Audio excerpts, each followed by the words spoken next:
All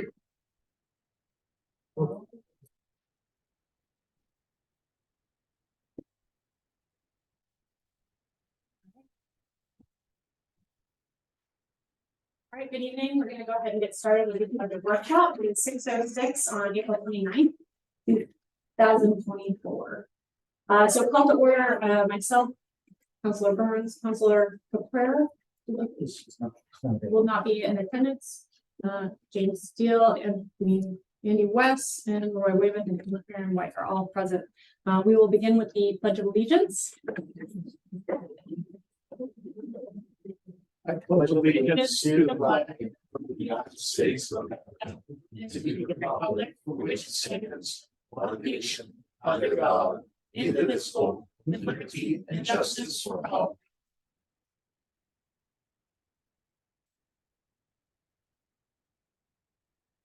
Great, and we're going to go ahead and get started. We've got the budget workshop, public safety first.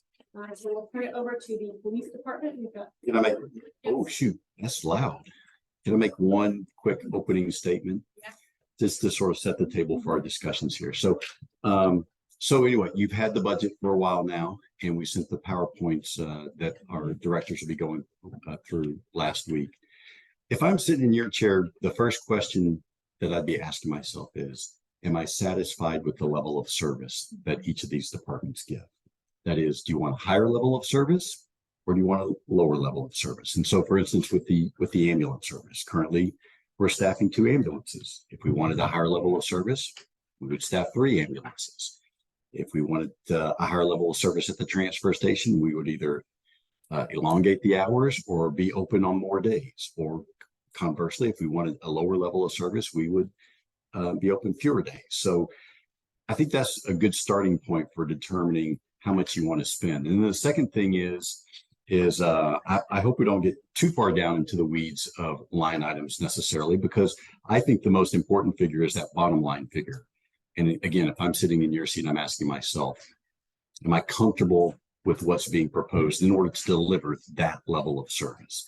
And if you're not, then tell us, myself and the directors, and what we will do is we will go back to the cutting board, see where we can cut costs, and then bring another proposal back to you. So, for instance, there was one of our departments, I think let me think which one it was. Maybe it was the transfer station. I can't recall. But, so let's just say for kicks that there's a department with a budget of $250,000 total. And you say, well, that seems a little steep, Anthony. We'd be more comfortable with 225. Then let us go back to the drawing board and figure out how we're going to cut that out. Or if a department has an increase of 5%, you say, we'd be much more comfortable with 3.5%. Then let us go back and do that. And again, I think for the most part, when you look at these departmental budgets and you see the overall increase, it's a pretty nominal increase, given the fact that 75% of our costs are related to payroll. And most of our employees are members of a collective bargaining unit. And so their pay raises, their wages are dictated by those agreements. So for the most part, all of our union members are getting a 3% raise. So almost sort of right off the bat, you'd expect to see 3% without any other cost in the budget as a whole. Right now we're at 5%. I suspect we'll be lower than that when we get through this process, but that remains to be seen. So with that, I'll turn it over to the police chief. Madam Chair. Chief. Good evening. I'd just like to start off by saying this is the 75th anniversary of the police department, which was initially founded in 1949 with its very first constable, which was empowered to recover money from the parking meters on Main Street. We have come a long way since then. Are you still doing that? I think that deserves a big thank you and a clap, actually.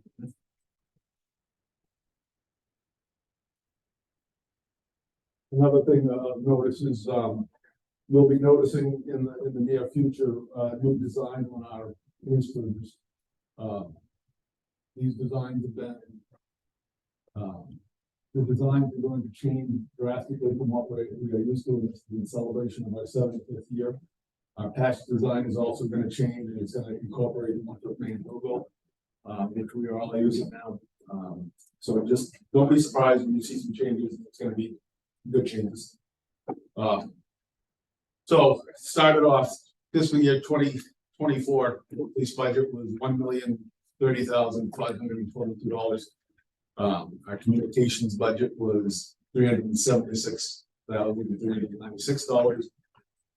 Year-to-date expenditure on the police budget is, as of I believe it was April 18th when we got the last, March 18th when we got the budget actuals. We had expended $693,187, which is a total of 67.2%. A lot of that is because of contractual expenses that we make the first part of July, August, and September for services provided to the police department. Our communications budget, and one of the other driving factors also for that line too is we were down 2 officers last year. 1 officer for the full year and 1 officer for 18 weeks that was gone to the academy. So we had some overtime expenses that were incurred to fill the shifts, as well as on-call pay and call-out pay during those months we were running short. Communications, we had expended $278,574, which is 74%. And again, we were short a dispatcher for an extended period of time. And we have one in training right now that is within a week or 2 of getting out on her own and dispatching for herself, so that we'll reduce those overtime costs in our dispatch line. Okay, so moving on to 25, total proposed fiscal year 25 police budget, $1,072,928. The percentage increase above 24 budget of 4.12%. Fiscal year 25 communications budget is $391,607, which is a 4.04% increase over 24. Again, major driver of that is our union contract 3% raise for both police and dispatch lines. Drivers increases for the police budget. Due to the timing of our budget last year and my appointment, we weren't able to factor in the true costs of my position, i.e. the benefit portion of it. So that too was part of the driver in our overage in this year's budget. But without the increase to cover my benefit package, which was $28,668. The overall increase in the PD budget is 1.04%, which is that's taking that 28,000 out. And again, like I said, all union employees are receiving a 3% increase. We had an 8.91% increase in our PSAP service charges, which is our public safety answering point, which Androscoggin is providing for us. And we were fortunate to get them at the cost we got them at. So are you folks familiar with how PSAP works? You want the chief to briefly explain the connection between that? Yes. Okay, PSAP is our 911 answering point, public safety answering point. So we had been dispatched out of Somerset County, all our 911 calls, landline calls went to Somerset. They made a decision that they didn't have the staff enough to continue service in Kennebec County. So they opted to just dissolve all the contracts with Kennebec County communities for our 911 answering point, which left us searching for another agency to answer our 911 calls. We were able to in Muscogin County Sheriff's Office, their communications division to assist us. They entered into a contract with both Monmouth and Winthrop to provide our E911 answering point. So they get the initial E911 call, and then they transfer it to whichever agency is responsible for that area of that 911 call. So any 911 calls that come into Androscoggin County that belong to Monmouth and Winthrop, whether it be fire, police, or rescue, gets forwarded to the Winthrop Communication Center, and then we dispatch the appropriate units out to respond to the call.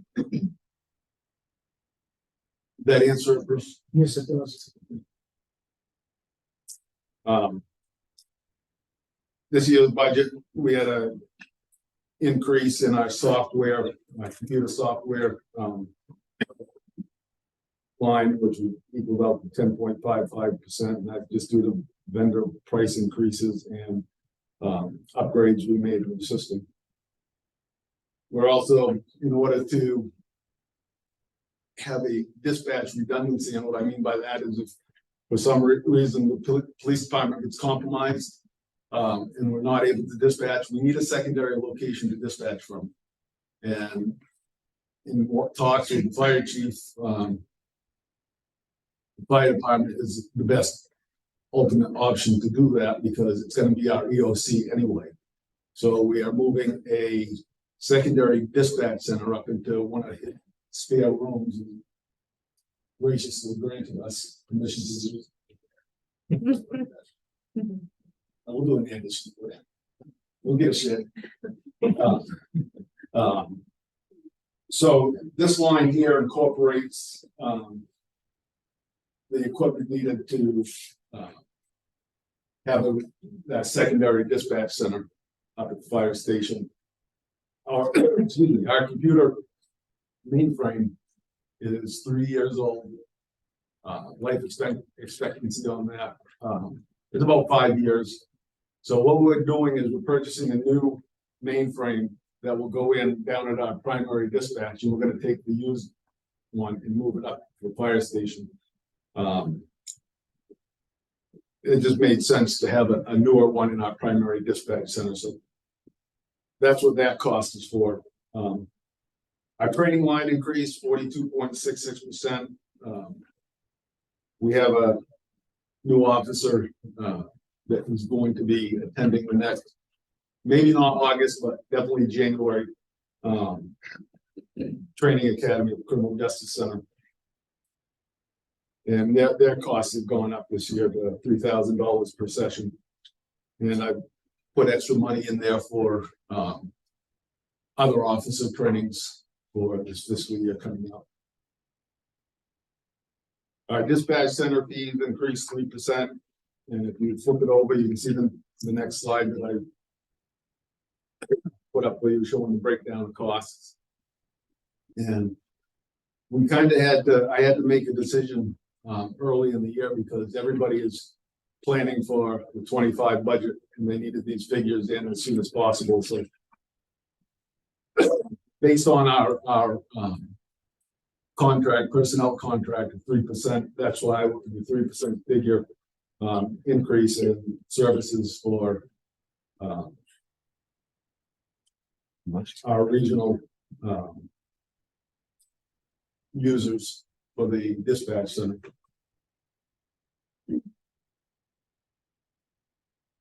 The total overall cost recovery we're getting from these people in these communities is $107,758.84. And these figures are based on per capita as of the 2020 census, and those are the figures, and that's what it shows. There was you can see the difference between Winthrop's increase based on the other increases, and again, we're the biggest user of that service, and that's why those figures are what they are. Yes, sir.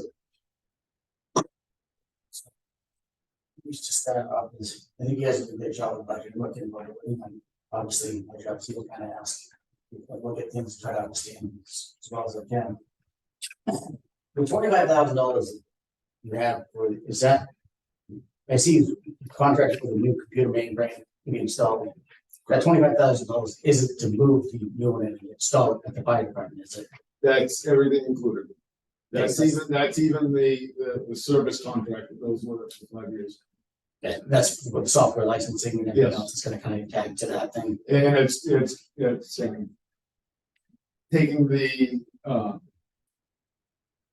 information that's on the one present one and downloading it and repopulating it onto the new server. So Okay.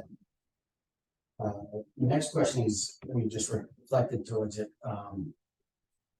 it's the cost for the communications are increased versus some other towns. I know you said we're the only ones using it the heaviest, but without us, they don't have it. I don't see why we had to go up 10% and some of them only went up maybe 2%, 3%. I mean, I know, but just that shared cost, I mean, without us being here as a hub, and especially when we're expanding it, why we aren't looking to charge them at least a little bit more. I'm not asking to pay equal, but and some of those increases were, you know, I think we're here, but $139 and $69. And I mean, that's for an increase in the year. Our increase is $26, almost $27,000 for our community. So and I put that in there because in the I past, appreciate doing it. in the past, our cost has never been put into this layout, and I just wanted for transparency, No, I think it's great. let you guys know exactly what the costs are, so you can make a decision. And again, I made a decision at the first of the year because everyone was asking what our increases are gonna be coming up, and they also are aware that because of our communication upgrades, they've already been forewarned that there are going to be Significant increases. increases in these lines going forward. I think it's only fair. I mean, like I said, I realize, but I just been talking to Anthony too about it, because I'm trying to understand this. I'm not here to blindside anybody, but just kind of being the only shop in town. I'm not saying we got to gouge anybody, but I want to be fair to us and our community members. We're housing it here, we're hosting it. I mean, I'd like them to pay a little bit more. I'm not saying to shoulder the whole burden, but you know, I think that we should go up at some point. And the town manager and I had that conversation early in the year when I explained to him the reason. And he indicated that same thing, same concerns, that we need to revisit this, and I'm not saying he's incorrect, and I'm not saying you're incorrect. No, I appreciate that. My last question, I would think that I've got really quick off the top of my head, it's funny, it goes to Anthony, and I understand, you know, we misquoted or didn't have your benefits package in that thing. Are we paying for the full benefits for the chief, or is mom also shouldering some of that burden? Yeah, it's the same as the salary split, Jim. So it's 60-40 us. That's my question. Thank you. Any other questions? I do, kind of off topic, is there anything in that budget that you need that you're not applying for? I mean, do you have everything that you need to manage your department effectively? In the basement. I agree. I gotta tell you, when the compactor was going by, laying down that tire the other day, I went down solid and looked, see if any rocks are falling out. No, we're pretty well covered right now. Of course, there's a difference between wants and needs, and there are always wants, but I think our needs are being met right now. We have applied for some federal assistance for several different items. In the want category, I did that for both monitor and the town manager helped me with and process one for Winthrop, so actually process two for Winthrop to get us some federal money to help us out with the projects we got going. So just as a reminder, we've applied with both the Senate offices here in the state, and we're working on an application to Representative Golden's office. And, you know, we could see anywhere from 55% to 90% of the radio communications upgrade paid for if we get one of those applications approved. So we're hopeful, and As Paul mentioned today, worked on a grant application for $30,000 for thermal binoculars for the police department. And I actually learned last week, had to run to Oakland and I popped into the town manager's office there and she told me about a grant program that KV Cog had helped them with getting some ballistic shields. So the fire chief, the police chief, ambulance chief, and I are all going to meet soon and come up with some project that we're going to propose under that grant program. So we're looking for opportunities to meet some additional needs. Just a couple of questions. The first one, I just would reiterate what Jim was saying, is just try to get, I would say, an actual cost of running the communication center a little bit closer. Fees, to reflect that and communicate that to the town so that we don't feel like it's a penalty or something like that.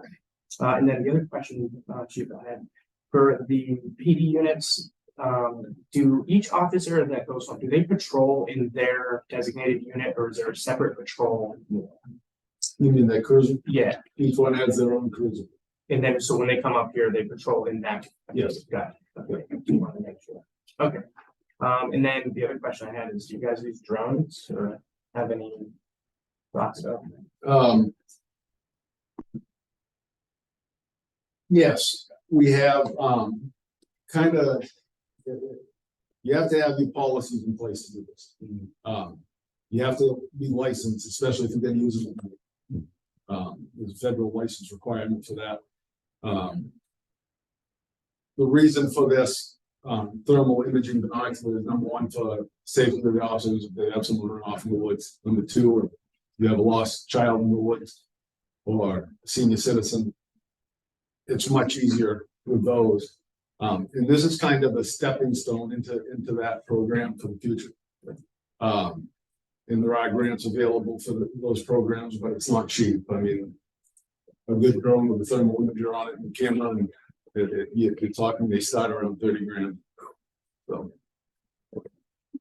Yeah, and I would reiterate what the chief said. One of the big hurdles for that is just you have to have a pilot's license in order to fly a drone commercially, and municipalities are considered commercial entities under the FAA's rules. And so I know a few people have passed that test and it's not easy. So Are there other communities around that have drones? Lewiston has a drone program. Yeah. However, State police have one as well. and they've come out and mapped serious accident scenes for us, crime scenes for us using the drone. So those are always available to us. They are in high demand. They called Lewiston out for twice this weekend for Turner for 2 bad accidents to reconstruct, help reconstruct them. But yeah, there's a big demand for those nowadays. That new technology, it just makes the job so much easier. I got one other question, and this might be for Anthony as much as it is for you. I noticed there's a lot of departments that have a line item for uniforms, and all of them are increasing significantly. Do we get uniforms from the same company for all departments? no, No, okay. Is there a possibility to do that? I'm just wondering if there would be any savings. John and Paul can probably address this better than I can if there's a vendor who would serve both police departments and ambulance services. I do not know. There is. We use Admiral right now. There are more companies out there. I got approached by one out of Massachusetts this past week. He's going to be sending me up a price list. When you look at one pair of pants for the police department, it's $86. Right. Just for one pair of pants. And so we've changed, if you've noticed, we no longer use the uniforms with the big stripes down the legs because it's a little more expensive to have those sewn on than it is just plain blue. So we've gone with the 6-pocket pants design, which is more effective as far as carrying stuff we need to carry on duty, as well as a little cheaper, but $86 for a pair of pants and you add in the Hemming charge, you know. And the shirts have gone up exponentially. I mean, just, I just noticed it as a line item on all the departments has increased pretty good amount. And I didn't know if there was any way to get any savings if we got them all in the same place. Yeah, we can look into that. It was nice when they were in East Winter. It was saved a lot. We used to buy it right in East Winter. We got pretty good deals. They took care of us. Yeah. Sometimes we call us and say, hey, I got a couple extra things, but obviously they're not there anymore. So. Are there any other questions from the council? All right, thank you very much. Keep going. thank you, folks. Appreciate the time. Next, we'll turn to EMS. Yeah, and in case you haven't seen it, I sent an update to this budget earlier this afternoon, and it's actually there in your printed packet. Where when John started looking at the budget to prepare for this presentation, he found some costs and was actually able to reduce the cost by nearly $26,000. So yeah, so that also reduced, and your PowerPoint has been updated in your packet too there, but that has reduced the overall increase in the budget to 8.9%. And I should say that of that increase, 72% is directly related to the new wages that are in the next collective bargaining agreement.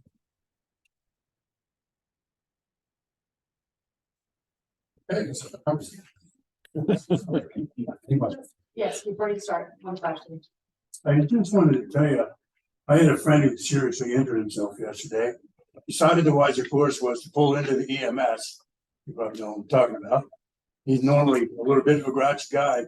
He came over to visit me today and I couldn't say enough kind things about the Windsor Medical Service.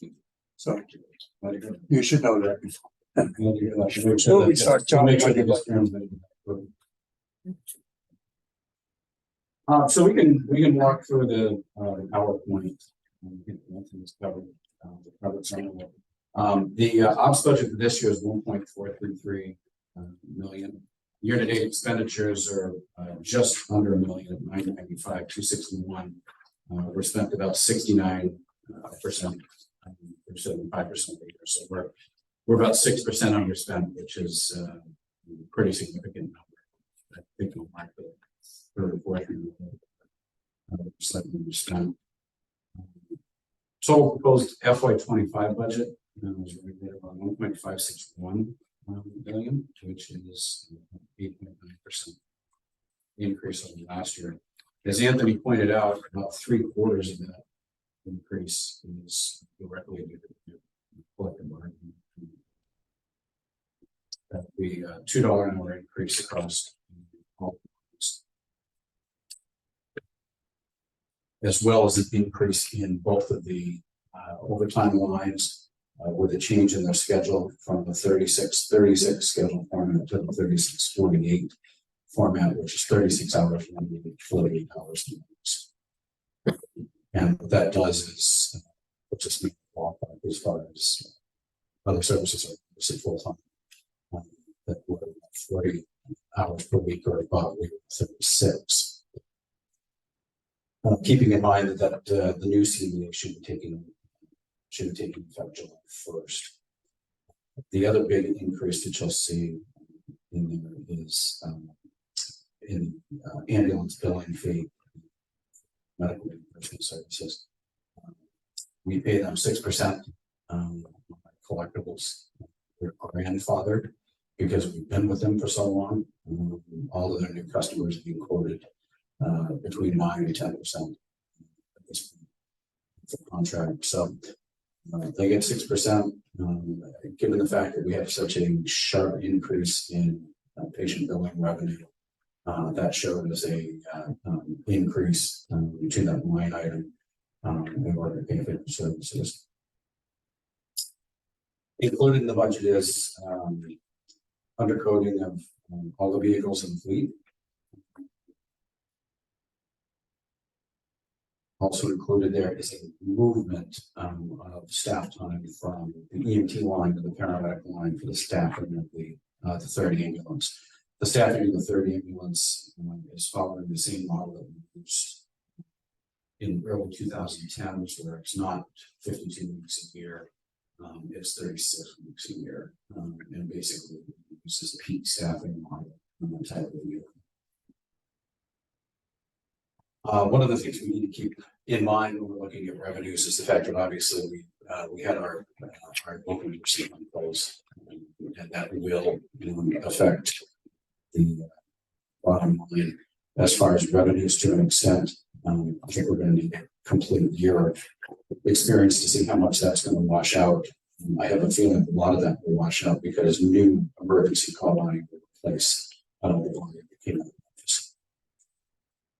The other thing we're awaiting at this point is, and the last legislative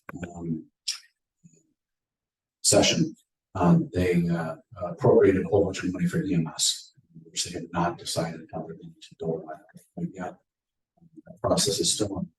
You're expected to see some filtered as state funding for EMS when coming from the state level too. I can't tell you when that'll be or how much it will be, but I think they're looking at minimum staffing models as a basis of that right now.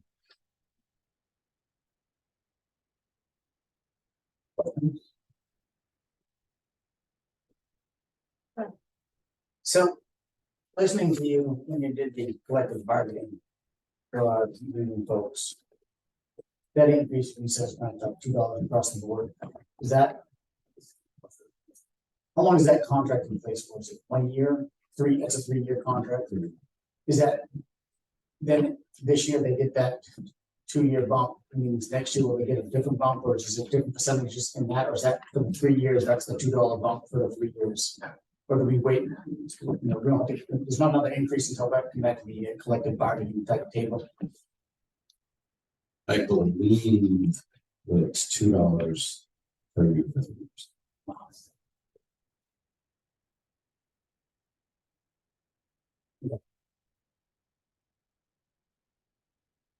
One clarification for the email that you got on here, you said to strike 1,000 from equipment, and then it should be 6,000 total, but looking at the line items, it's currently 6,000. Should that go down? Well, no, I'm showing right now the 2025 initial for line item 4150 was 7,000, and it went down to 6. Oh. Right. We got the same.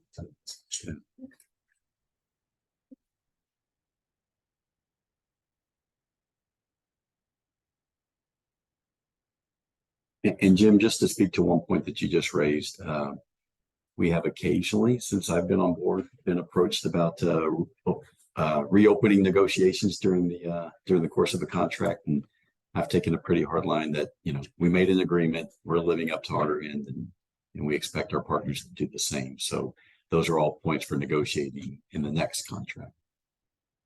Yeah, understood. I mean, I do appreciate all that you guys do, and I appreciate you guys are all looking at the budgets and trying to save what you can. So I do see where you guys have saved. It's not like you're just knocking on everything. It's just trying to understand. And as it compounds every year after year after year, it grows. Because if that grows, also your overtime grows. Everything adds to it. So, I mean, you know, I just have to look at this thing and I understand. My take on this whole thing, so everybody understands, is not just for John, but it's for everybody. It's the head of the departments. It's the increase that's proposed to us is still, in my mind, just too high. And we're saying this place with the school budget, we've been gone up last year, you know, before I got here, it went up last year, and going up again this year. And it's getting tougher and tougher on the people, you know, fixed incomes and whatnot. It's not that we don't appreciate the services, and I understand the service times you sacrifice on certain things, but I guess, like you said, you guys have done a good job, because it's not like you haven't cut where you can. So, but you may have to look at it again, see if you guys can do it again. And do keep in mind that what you're showing for an increase in expenditures for this year is being covered by revenues. And keep in mind where I know that in the end, it's the person that paying the property tax in town constituents, their line is going to go up. Oh, absolutely. So that's where I look at it. Whether, I mean, know that things have been cut, but if we could save and have that go down, I know we're looking at a reevaluation, and I know we are really looking at towards putting stuff away for capital purchases, you'd like to have those reserves, and we're trying to balance everything, so I'm looking at it today, but also looking for future. If we can save here and there, I can stuff some money into a capital reserve, so when somebody needs a new cruiser, or somebody needs a new ambulance, or somebody needs a new loader, or Annie needs, something up at the fire department, we can pay it out of pocket versus finance the thing. So that's in my mind. I know we're covering it, but we're still gonna wind up increasing. I can try to reduce that and also save. That's my thought process. Where you mentioned revenues a minute ago that they're being covered, that they're covering the increased expenses. Where are we with the billing per capita of other communities? What have we decided to do there? Good question. I actually went through, I worked with our building service to go back through, because per capita rate tells you part of the story, doesn't tell you all of the story. In our case, for the last 3 or 4 years, the contract towns through patient billing, if you look at how much we bring in, the contract towns are responsible for bringing in right around 52 to 53% of all of our patient billing during the year, while consuming about 48 to 50% of the call volume per year.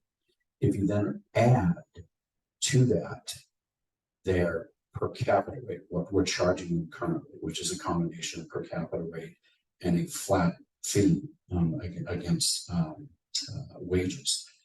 In 2022, the contract towns contributed 49% of the revenue of the department. In 2023, that amount rose to 57%. So when looking at the fees that we're charging, we want to make sure that we're charging what we should. And I still think there's some room in there. I think what I heard from the last couple of meetings, I think we're doing a really good job covering the operational side of the budget with revenues that are coming in.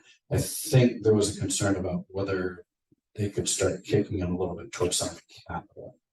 And I think that's probably a discussion that needs to be a longer discussion that takes place over the course of the next year. So where do we stand as compared to other services that are offered, such as Delta?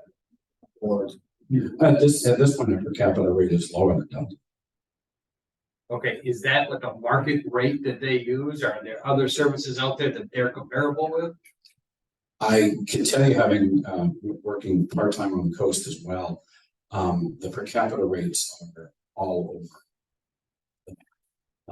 Some of them are really high, some of them are really low, some of them now starting to catch up. We've always been in the middle, and we've tried to stay in that 50 to 60, 65% bandwidth. And what we tried to do is to go back through and figure out, okay, so given the course, when the ambulance service was originated back in 78, when they started charging the towns, there was no equation. There was nothing that said we're trying to cover X amount of operating costs, or we're trying to pay for this, or we're trying to pay for that. So as we've gone along over the years, and over the 20 plus years that I've been here, what we've always tried to do is, always tried to follow Councilor Caprara's edict, and that would be to make sure that the contract towns are paying their fair share within the operational budget. So that's what we tried to do. So a long answer to get to, yeah, there are others that are paying, there are others that are charging more, there are others that are charging less, and it's kind of one of those where I think if we take a closer in-depth look at what we've done and what the percentage that they're paying, I think right now we're on target with that, but I think there's room to adjust that to deal with some of the capital expenses. One of the things that I'm looking at and taking into consideration is we provide a good service, correct? Yes, we do. So if we provide a good service, some of the best out there, then we should be able to bill, a fair market value. And if we happen to make a little bit more percentage wise, then, you know, what we're looking at, we have expenses that go along with that too. You know, it would, I think it would be fair to the other communities to, fair to us, our community, to, you know, charge a fair price for this. This is the only department in the town that is really designed to create revenues, right? Correct. Other than the town office. I mean, it's built by design to create revenue. That's why we charge the other communities, and if they had to go out and look for a different service, it would still cost them more than if we were to get a fair price or set their own service up. That's quite an expense in itself. Oh, absolutely. So John, did we hear you correctly? So our contract towns pay a flat fee plus a per capita fee? Yes. Okay, so that is the difference between that model versus Delta. So where I live, you know, our town pays a per capita fee to Delta, but there's no flat fee that goes in addition to that goes to Delta as well. So that is something to sort of take into consideration when you look at those comparisons. But we should be able to essentially figure out what Yes. our cost per capita would be. You know, and compare it to other services. Yeah, well, and when I say, if you're just looking at the per capita cost, Roy, all I'm saying is, let's say town X is paying X number of dollars. But like you said, you need to figure in that flat fee as well to get a true sense of what they're actually paying per capita. Yeah. And so our, you know, when we talk about our per capita cost, we may not be figuring in what the flat fee is. Is that a fair assessment, John? I would say so. Can we do that and get that information? Sure. Yeah. Yeah. I think it would be. Nice. Okay. Any other questions from the council? Thank you very much.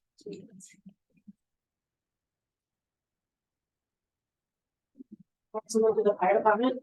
Chief Jones.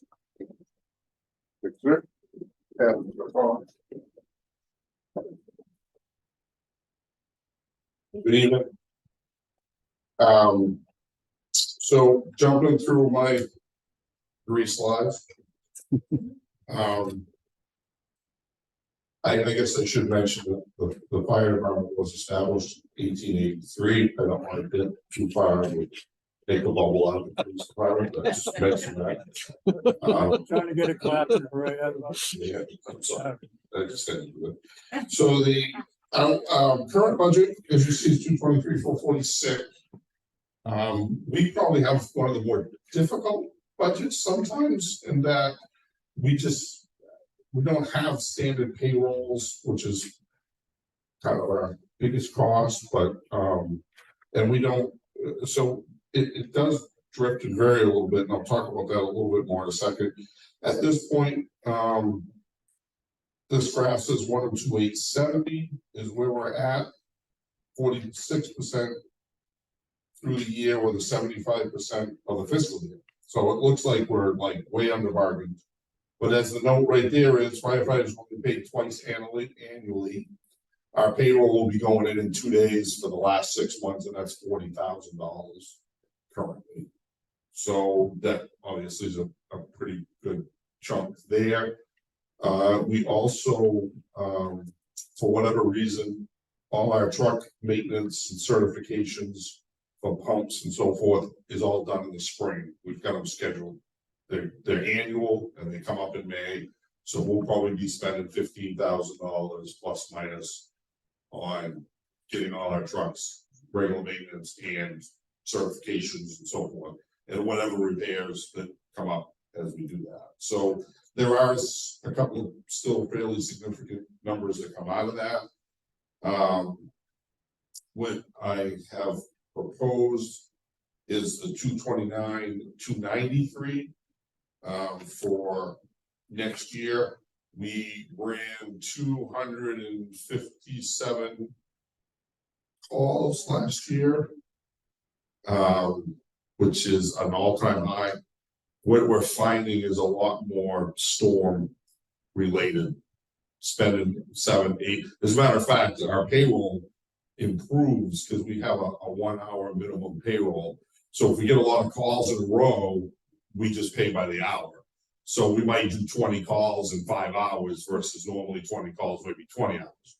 So it does help us a little bit that way, but we used to get one of these storms where we'd spend the whole day running around with power lines and so forth once every 3-4 years. We've done it 3 times this winter alone. So that has affected us. But the biggest driver here says percentage increase 2.62. I'll take your at face value for that. Really, if you look at our budget, it's, in my opinion, it's relatively flat. As a matter of fact, payroll I reduced. Normally I just add, if we're doing 3%, I'll add 3% to the payroll. We actually reduced that, which maybe initially as a town council, I say, hey, great, we're saving money in payroll. But that essentially comes from the fact that we have the difficulty of getting volunteers to respond. We tend to have less people responding to calls. And what I'm really seeing, just to touch on that for a quick second, is that our normal call, we normally run probably 8 to 12 people to a call. When we had larger calls, structure fires, that type of stuff that needed a lot more people, we would get 20 out of 25 members. It doesn't change much anymore. It's 12, 13 people every single time. Part of that reason is we share firefighters with other communities. We have 6 firefighters that are full-timers in other towns. We have quite a few that we've worked back onto EMS. We have 2 police officers. So it's not uncommon for me to be in front of a building looking for some help, and there's an ambulance with 2 of my firefighters, or there's a police car with 1 of my firefighters. And I say mine because they all started with me, but they are serving the town as a group, and that's what we encourage doing. So I think having that ability to bring in a bunch of extra people has suffered, but in general, our numbers, most calls, 8 to 12 people are going to handle most of those calls most of the time. So I'm not, that is probably the one thing I lose sleep on, is when we say that, you know, we're struggling with the volunteer mode. I'll tell you right now, I've spent the weekend doing training around the state in a couple of places. Between staffing ambulances and us coming in as volunteers, we're doing much better than lots of communities around the state. Some of the stories are kind of scary, but anyways. So some of the drivers of the increase is we have what we call a LoSAP, Lincoln Service Awards Program. It's new in the state. And what it does is it provides basically a retirement program for volunteer firefighters. And when I originally budgeted that, we budgeted that based on the state's requirements, which required you to be a firefighter and meet the standards for 5 years. But because it's a local program, we can set our own standards. And I changed that to 2 years because we have quite a few people that, mostly the younger people that work harder and make it to more calls. So we were able to include a few more people into the overall program. And so there is basically next year's retirement is from last year. What we actually accrued last year is what we'll pay out next year. So we know the number ahead of time. So we know what our retirement program is. And I did increase our equipment. You'll see there's a small list there of what we're looking to do. I got thinking about it. I think the last time we did anything with our equipment account is we had a hose account, we had an equipment account, when we combined the 2 of them.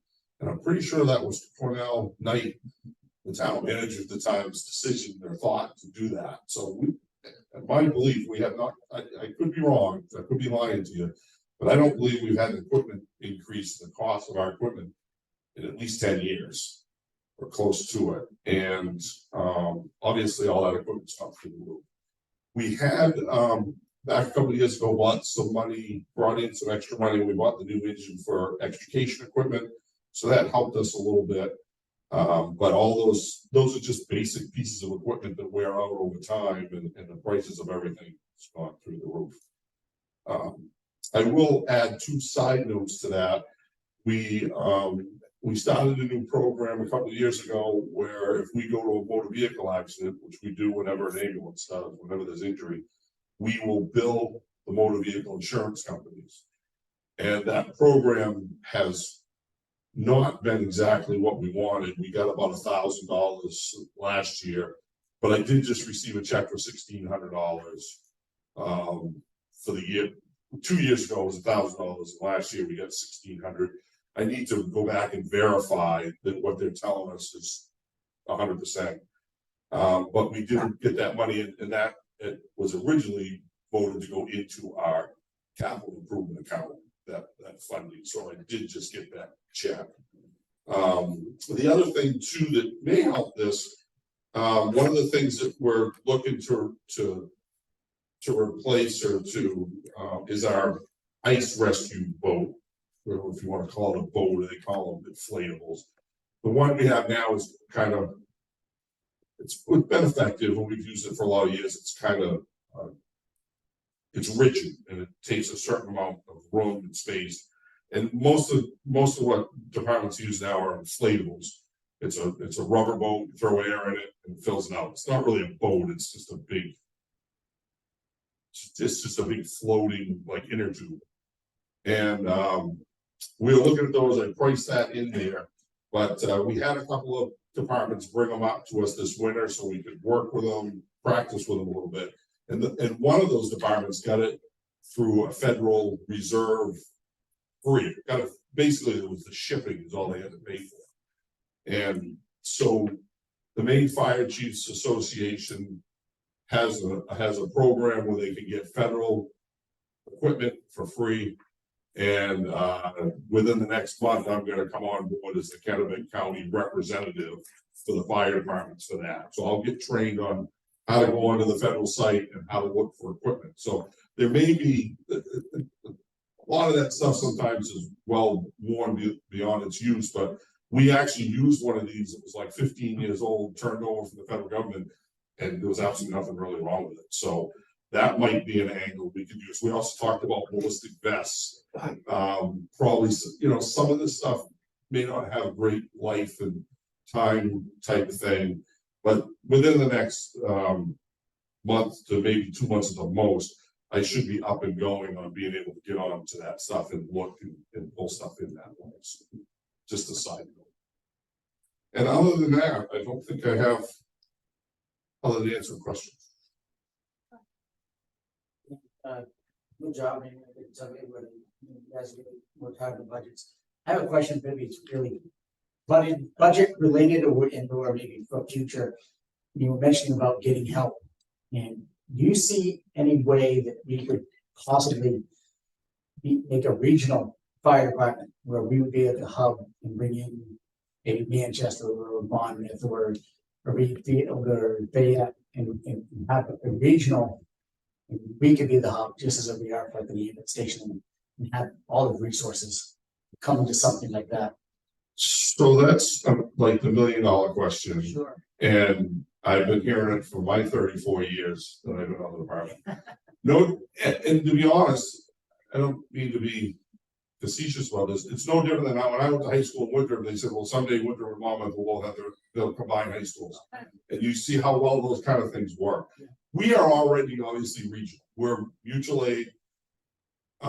Probably the easiest way to describe that is we have a ladder truck. We provide a ladder truck to communities that don't have it. We don't have a tank truck. So when we're outside the hydrant district, we call other communities to bring us water because we have no way of doing it.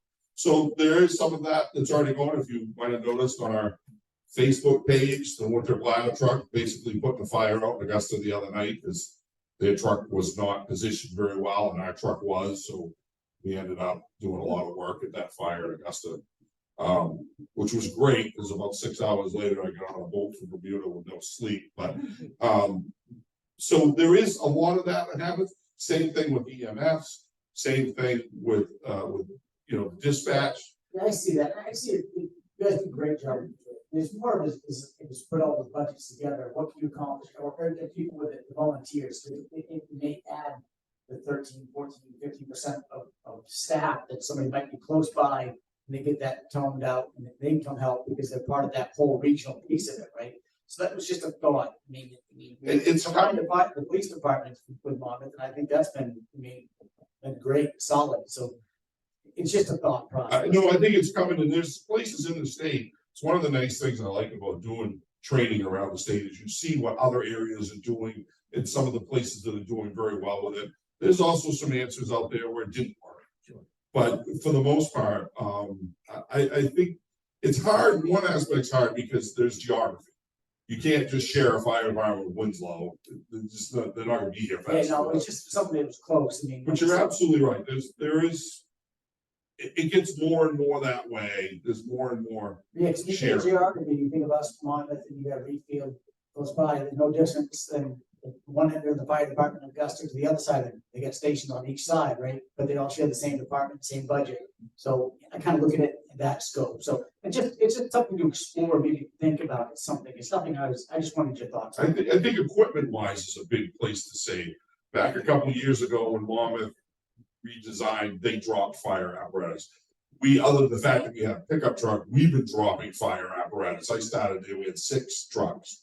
And essentially we have 4 in a pickup. And as I kind of alluded to, I don't see 4 trucks being sustainable in the future. So I think there is savings there. You don't always feel it that way. You know, I don't want to get into a big long discussion, but there's a lot of counties that do great jobs in other parts of the country that there's a truck here and a truck there and a truck there. So I think it's coming by necessity. I don't know that I'll see it myself, but it's probably coming to necessity. Article about the OSHA standards, did that impact the fire department? No, in what way, as far as? Well, I'm not panicking yet. The main fire chiefs are sending in a letter that basically argues against some of it. A lot of what that standard includes, we already do. The state is somewhat either already adopted or it's just a necessity anyways. There are some changes that would come at us. One of them is gear. Right now, the state of Maine allows you, as long as it's serviceable, you can use the gear forever. It would kick in the federal 10-year time limit. And I have people with, that don't go inside fires every day that have gear that's well over 10 years old. So something like that. Another big piece of it is training certifications. Not only do they put certain requirements on certain positions, but it also requires you to re-certify, which we don't do now. So that may be more hours, more difficulty on firefighters for that. There's some other stuff there. Even the state Bureau of Labor Standards can't get their hands around it. And unfortunately, Maine is so small and the big pie, we probably don't have a lot to say in what happens anyways. But there's no doubt that if it went through exactly the way it's read, there would be some costs and some upload we'd have to do. But I don't think it's as bad as a lot of people think it is, because we're already 75–80% of doing that.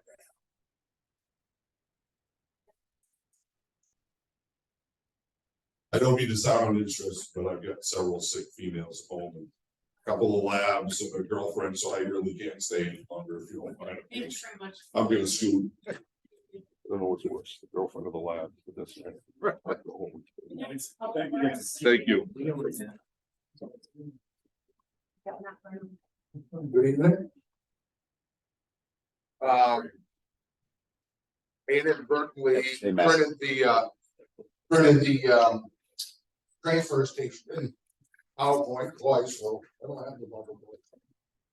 Oh, now we do. Matt, can I charge rent? Excuse me, Can I charge rent? charge rent. Yeah, the guys that paid the street across from me needed a place to park. So Oh, you let them park there? Of course I did, you know that, you've known that for years. I figured maybe about time Thank you. The transfer station No, budget is up. No, Public Works. Public Works first? Yeah. Okay. Go ahead.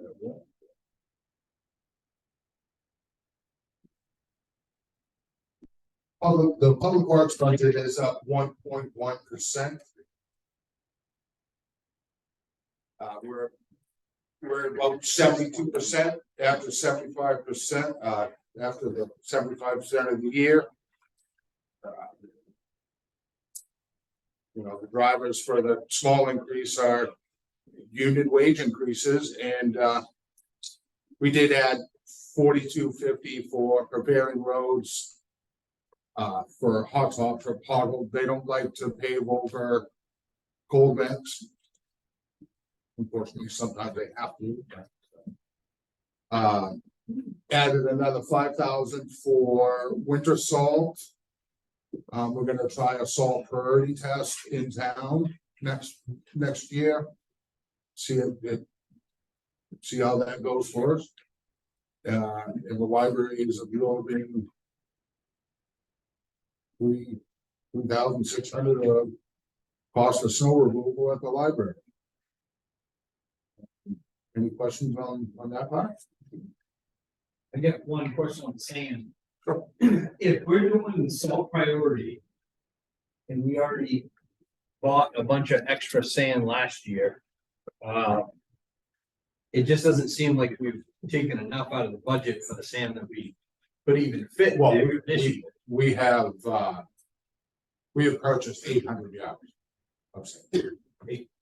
800 yards. Yeah, that's Okay. not, Well, I thought we purchased 1,000 yards last year. well, it's 800 or 1,000, something, it's right there. So, We usually have a stockpile of 7,500 to 8,000 yards on hand. A lot of that sand came from way back when we purchased it from Pike Industries. We got a really, really good deal, $2 a yard, so we loaded it. how about, as Roy. far as usage this year versus? Yeah, well, let me just say with the salt priority, we're only going to test that on one route. So don't be confused to think that we're going to do that all over town. We want to see if it works on one route before we look at expanding it. So we're still going to have plenty of use for sand. What was our usage this year? Was it Just look by looking at the pile of sand, I would say. similar to other years or down? No, down. Yeah. Down a little bit. I don't have the exact numbers. Salt is down as well. Not a lot, believe it or not. But it is down. Yeah, those last couple storms probably. Yeah, you know, we did have some ice and, you know, when we get ice, it's, you know, these guys are just about as scared as the little old lady driving down 135 when it's icy. So, but any other question? I did have a couple other things I wanted to mention about, we started some paving this week, as you guys have seen. Turkey Lane, we went over on that because we had to thicken it up in places where it had deteriorated even more over the winter. So that's about a $25,000 overrun on that. I'm really short-staffed at the moment. So I've had to hire McGee Construction to put in a bunch of culverts for us that we just can't get to them right now, and that's gonna be another cost of about $25,000. I was talking with Anthony today. What I'd like to do, I realized that we haven't approved a budget for fiscal year 25, but there's some roads that are budgeted for fiscal year 25 that I'd like to delete and take the money to finish the 23 things that we have. Like Welch's Point, and there's a few other ones where there's a bunch of hardware that needs to be moved. Like, you know, manhole covers, water gate boxes and stuff like that. And from what I understand, they're not gonna be able to get to that stuff this year. So. Yeah, and by that, he means the utilities district. Right. Question, looking at the riprap, 0% increase. Have we identified areas, ditching areas, whatnot, that have high flow volume issues that riprap could be something that we're thinking about? Yeah. I'm not a big fan of lining a whole ditch with riprap. Some people think that's a forever thing. You do it once and you're done with it. That's not the case. It gets full of road sand, it gets full of leaves and whatever. And then when you go to dig it out, you have a real issue. Yeah, that's horrible stuff to try to dig back out of the ditch. Yeah, interestingly, riprap has also fallen out of favor with the Department of Environmental Protection as a way to mitigate shoreland erosion. So I think the thoughts on that, the use of that are evolving.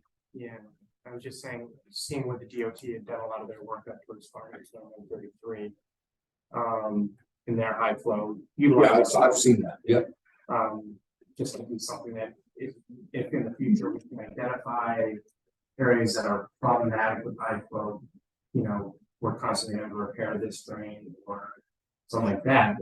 And then we can probably maybe not. Yeah.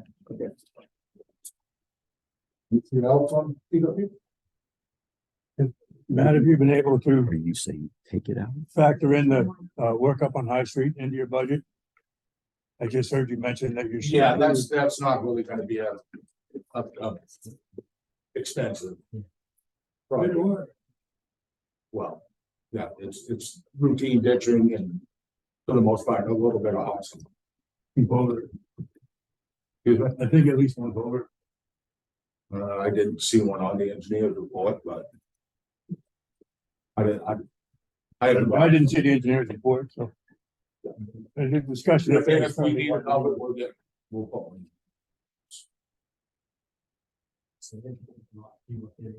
Looks like a pretty decent plan. Yeah. Pretty reasonable, I think that's definitely.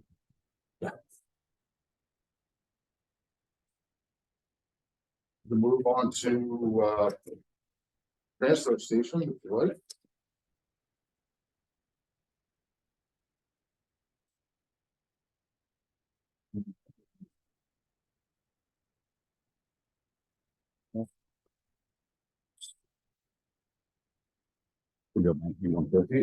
No, I've got that.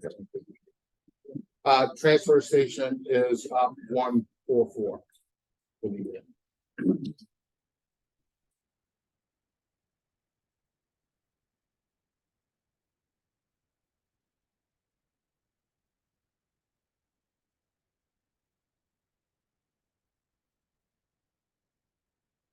We're at about 66%, 75% through the year.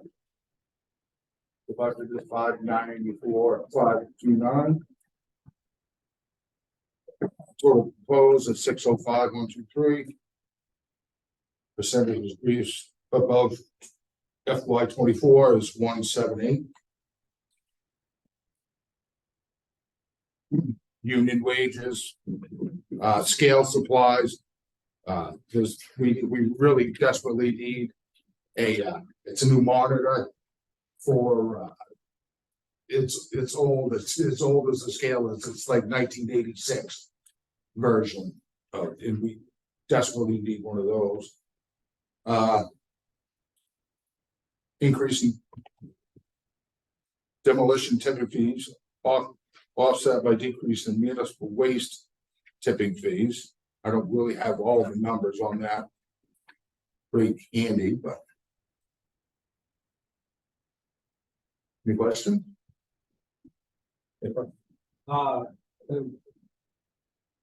My understanding that we got rid of, we did that building that's all complete, correct? Yes. Isn't that where we were using the toilet? $1,000. Yeah, that's. $1,000 toilet contract on here, 25. Oh, this should be. 7860.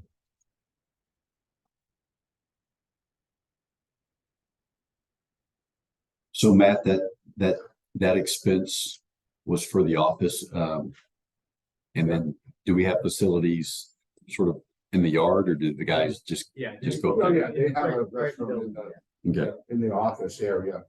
Hang on just a second. The scale building. Yeah, the scale, she has a restroom in there as well.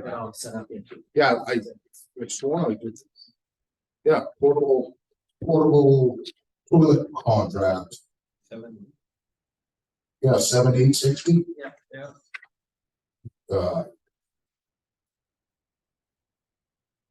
yeah, that should not be $1,000 on that. Must have messed up, I guess. One of the other questions, we talked about the skid steer, is that $4,000 on the tires? Is that tires for the skid steer? Yes. Okay. And one other. There was. Repairs and maintenance, 38,900. Transfer station vehicles. There's quite a difference there in the balance versus the year-to-date spent on the report that I have. The one I have is from March 18th. When I was looking at it. So what are you saying, Robbie? 38,900. Yeah. I'm just wondering, I see it was reduced a little bit, but that's quite a Right, balance. that's for all the trailers, trucks. Yeah, but I'm saying only $2,599 spent for 75% of the year. And 1,400 left. So Matt, what he's asking is, why are we budgeting 16,000 when we've only spent 3,000 this year to date? We can reduce it if you like. That's fine with me. Well, so when I'm looking at this, so we spent 5,400 in 2023. We've only spent 3,000 year to date this year. So I see what the councilman is saying is that we could probably stand to reduce that fairly significantly.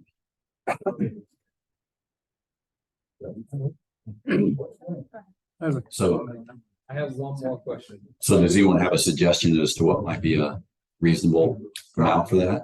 6,000. 6,000?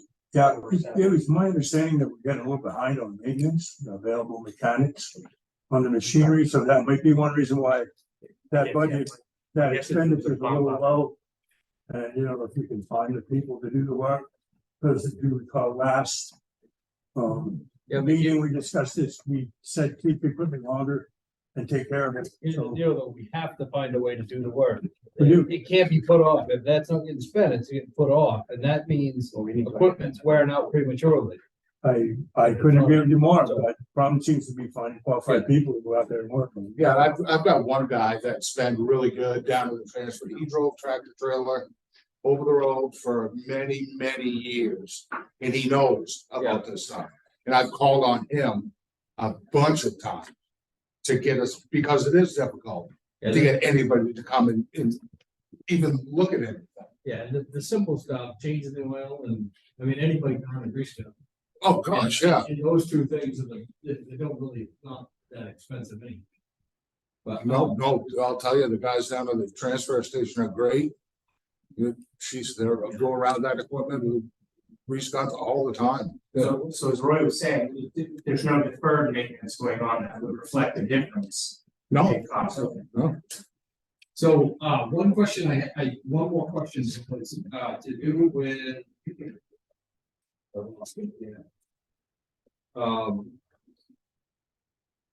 I'll get back to you.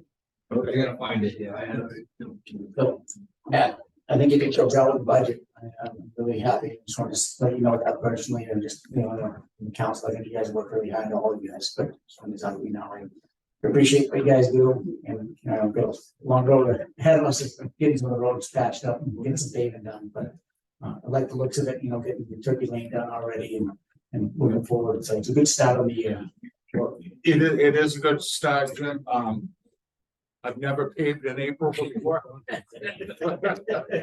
So, yeah, a couple of mornings I've had to pull them off because it's just not warm enough. Yeah. But if you think about it, there's not much that much difference between paving in April and October, so. Sure. What's that? That we don't have any sweeping done. So, Oh, two. All right. I have two, Matt. okay. First thing is to announce with as much humility as I can muster that Mr. West got taken back to school when it comes to the skid steer. I went down there to get rid of a little bit of garbage and I got a whole load of comments, I shall say, about how badly needed the skid steer was, and I'm convinced. Okay, the only thing I have to say is if you're gonna replace the tires, you should put tractor tread on them. Because it really. That's what those come with originally. Yeah, because it'd be really difficult to use those slicks. That's all. And then my other question is, that it really was kind of funny, you know, it came up, Mr. Westbrook, you know, and I'm saying, how about A&D, that'll work. You know, I'm ready for my lecture, you know, and he convinced me. So anyway, the chipping that goes on our back, all the brush, they must take that and sell it. They dump it? So, once upon a time, towns got paid for that. Well, that's what I'm thinking. Not anymore. Not anymore. I mean, we're lucky if we find someone who will come and take it at no cost to us. And so there's just not a market for selling that. So we're not paying at least, Right. So that's the key, is not to pay. all right, that's fine. Yeah. We're working on it. That's all. Yeah, we got a lead on someone that we're working with to avoid having to pay for that. Well, I mean, it's a hard sell because, you know, the bills and the boilers want certain kinds of wood and we're just chipping up everything in the pile and trying to sell it. I So, believe some or most of that goes to Jolly Rancher, which they make bark mulch. Yeah. They dye it and they do whatever. Whatever Yeah. they do with that. And once upon a time, of course, the mills use that as fuel, but they did. They had a biomass plant up in Yeah. Livermore that was used. So, thank you. too many mills. I got one more question, and it's probably something simple, just staffing or whatever, but I'm looking at the staff. 2024.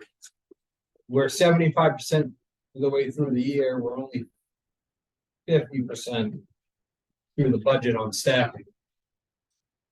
2024 balance is 42,949.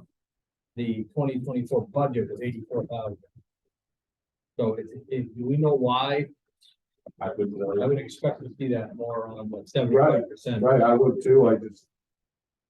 Yeah, I have no idea. And yeah, with those two prices, we went up by 4.27%. With those two numbers. It just doesn't make sense that we're 50% the way through the budget at 75% of the year. But yet we went up. Yeah. I'll take a look at that, see what's going on. Do you have any input on that, Anthony? No, we haven't had any openings out there, have we, Roy? Roy, sorry. No, I don't know. We'll have to check on this. And, you know, I mean, I feel like we're sort of hamstrung on the year-to-date totals, you know, because our finance director's been out of pocket. And so I would love to have had some better numbers to you. And hopefully next time we sit down, we will.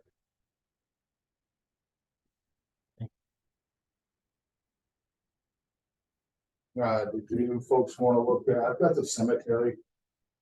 One, Can I ask you one quick question about public works? Sure, absolutely. Rewind, I missed it. Sure. Yes, sorry. Just looking under the line 70-45 for the snow removal contract. Yeah. That went up from 1,000 to 4,600. So that reflects moving that cost from the library budget for snow removal to the public works budget. Okay, because I was just curious, because when I talked to the library budget, when I attended one of those meetings, they said that it was to remove snow from around the doors. Mhm. In case of emergency during like a snowstorm, but every snowstorm we've had, they've been closed. Well, but after the storm, you still have to shovel the snow away from the doors. Is that gonna be like a hard cost to us, or is that, we're not actually paying somebody to go out and do that? To shovel the snow? Yeah, other than within the regular budget, I mean, we're using our existing staff to do it. No, we contract with someone to do that. Okay, so we're still going to be contracted. Yes, so the reason that we do that is because after a snowstorm, we want our public works employees out plowing and clearing streets and sidewalks and so forth. Well, you're not very busy after a snowstorm. I'll tell you what, Tell you what, you and I will each get a shovel. How's that? Mine's gonna be bigger than yours. That was also in addition to a 1,000 previously, so where was that other 1,000? The other 1,000 goes for snow dump.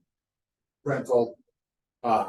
If I have to hire a few trucks, say we have a major snowstorm and I need a couple of extra large trucks. That's what that's for. Okay, thank you. Yep. So, One quick comment, or just one of the questions, comment on the cemetery. I know we obviously lost the Harris boys this year as far as helping with that. I asked Anthony, and I don't, have you had any contact with them? I haven't, no. I just wondering, would it be possible? Hey, let's talk about that offline. I'm not sure, talking about personnel. Yeah, all right, yep. thank you. All right, next on the agenda is cemeteries for the proposed budget. Yeah, here it's about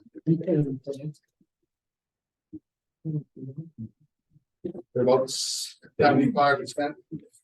And spent about 75%.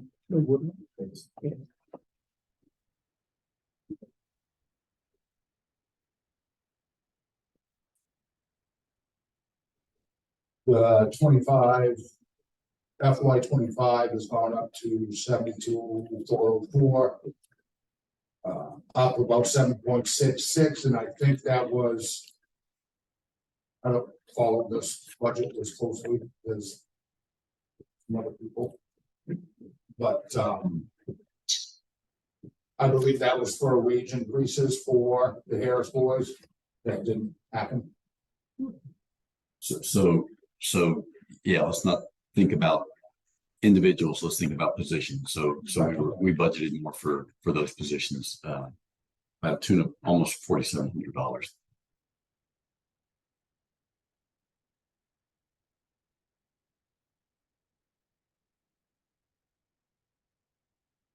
Steve does have one fellow that was working with him now, but as you can imagine, these cemeteries are a mess from all the storms. Down branches. Oh, Lord. Yeah. He's just, I mean, he's overwhelmed. Yeah. He really is. Looking here at the larger increases were for flags and for lawn seed.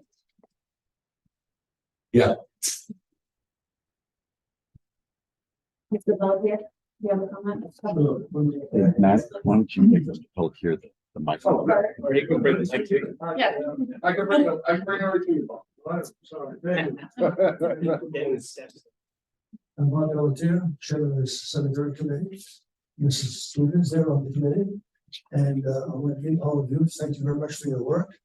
But it's the first time I see you. Maybe it's the first time you see me. It's also probably the first time you see Mrs. Thomas. And she sat there for many years.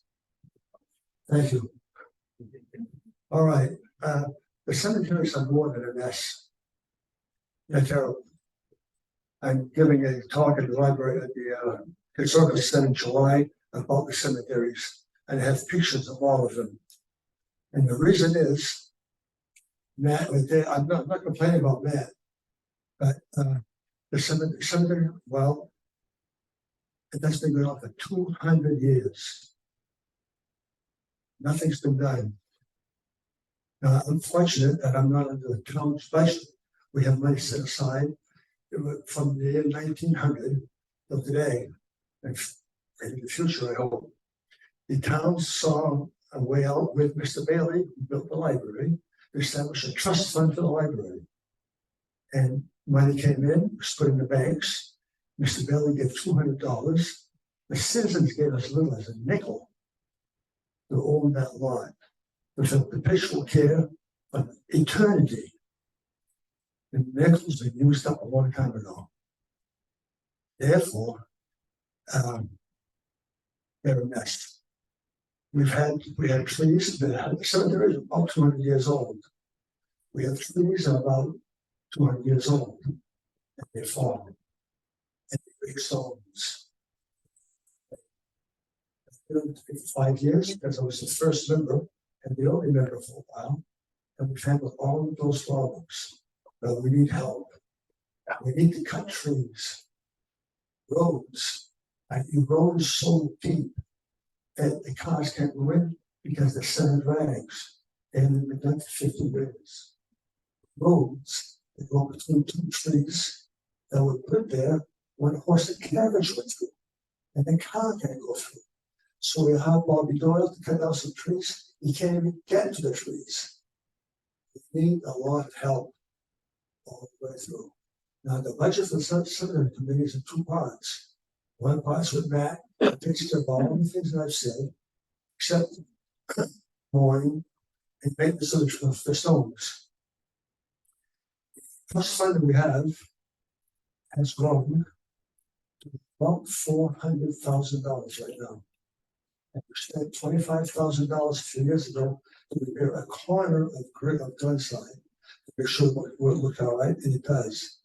Now we're paying $100,000 to repair Maple. And it's a 3-year project, and it's going very, very well. We've spent $125,000, while our trust fund has grown another $100,000. We can't have one thank you from anybody in this town, because they don't know what we're doing. It's always quiet, it's always cemeteries. Well, you know what? People keep dying. And you will. And we have to do something. You'll be amazed. You'll be amazed. We have 5 cemeteries. We don't even know what size they are. They've never been surveyed. We just go to the neighbor's yard and we start. We're not even all in. We don't want it.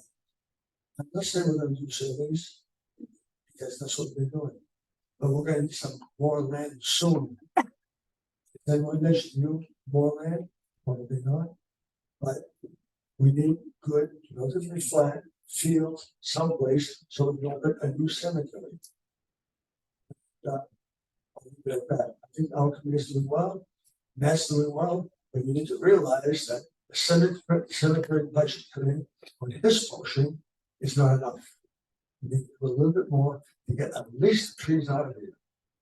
We repair the stones, the trees stand up, they come down. Now we have a whole new business of stones again. Questions? For the road repair that you were talking about, that's not something that the trust fund deals with, right? No. Okay. And then The trust fund is for maintenance of stones and grass and so forth. and then who manages or oversees the trust fund? That's the group that you're with. Who is that? Who oversees the trust fund? Okay, the trust fund is in the care of Fairbanks Savings Bank, and we have a contract with them, and we've been earning at least 10% a year, which is pretty good. So we keep growing. And we signed the contract, we used for the town attorney, signed the account manager a few years ago, and we started the business. It would be beneficial if we, at some point, if it's growing. What? Go ahead. I Bob. I agree with you, we need to do maintenance and we need to do the roads a little bit better. I guess it'd be a question, Matt, I guess that was he asked it, so from the town, we handle the roads up in the cemetery, Matt? Yeah, we do what we can. They need. Yeah, no, They I just wondered if need- there's any advantage to. That's right. To grade them down, because I've been down in the cemeteries quite frequently in the last few years. So I understand that I hear somebody that's in my ear every now and then, like, you can't get her car down, I gotta go see my father. So I mean, it just, if we can, I didn't know if at some point I was, kind of want to jump on, be part of the liaison for the cemetery committee, but is there a way for us to grade it without having to fill it in, but kind of just cut it Not down? really, the center of those roads, I we've know. cleaned them out, and man, there's boulders in there. Yeah. Okay. You can't grade that. Okay, I'd like to answer that one. He's right, they grade the center of the words, okay? Grade, the stone's right here, the road's right here. Grade, grade, grade. These stones and one on 4 feet above the road, and the stones fall in the road. They should have been brought up when they were, but grading doesn't do it. You have to repair. And one quick question. And maybe you could check into this at Dawn, are there any grants or anything? That seems like something that maybe there would be something out there for grants to address. Yeah, historical grants, preservation grants, or anything. I'd have to look into that. So, Mr. Pelletier, while you're here, do you want to talk about the potential increase in fees for the cemeteries? Okay, the fees for burials. 5 years ago, we did a survey around, and we were first at the bottom. We were charging as little as $45. We have neighbors that charging $1,000 for the same service. So we couldn't go that fast. So each year we're going up and up and up and up. And Steve, who's our sexton, people want burials on weekends, Saturdays. And he doesn't work Saturdays, so now we have to pay him overtime or whatever it may be. And then he goes Sundays, more money. And then a couple of years ago, we had 4th of July for your holiday. When there's only one guy there, he can only do so much. So I don't complain about Matt. He's doing the best he can with the money he has. But my purpose is to make you aware that for 200 years, it's been the cemeteries. Okay, that's going to change. And so what I would propose is maybe having the cemetery committee bring a recommendation to you so you can adopt some fees that are more in line with the marketplace. Because Mr. Pelletier is exactly right. Having dealt with this issue in another community, people paid a premium when they wanted to have a burial on a Saturday or a Sunday. Yeah, and you know, as far as holidays go, you could just say no, we're not doing it on a holiday, but we will do it on Saturday and Sunday. But you got to pay a premium to have a burial. One thing, Bob, I would mention, if you are going, I don't believe that. If you're gonna be looking at restructuring stuff, as far as we don't dig that many graves anymore. But Public Works has always just kind of absorbed that. You know, the truck and the trailer and the excavator and the person to go and do that. There's never been a fee for that. Now you kind of, not that there's that many full burials anymore, but I think we should potentially be compensated some for that as well. Yeah, well, I would say those are user fees. I mean, the fee should cover the cost of the service and the expense for sure. And also, cemeteries are changing fast.